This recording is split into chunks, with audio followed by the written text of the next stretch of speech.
In this video, we will present to you the service time variable in the formula builder.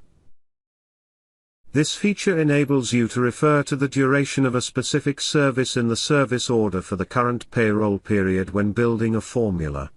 Repair time is recorded in the work specification in the service order.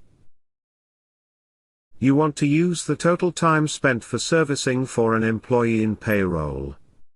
Select the earning type and open the formula builder.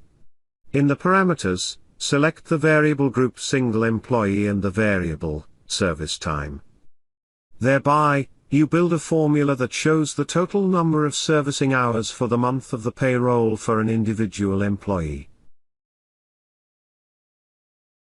To sum up, this feature enables you to include repair time, which is the total number of hours spent for servicing work, and then use this value when setting the desired earning type.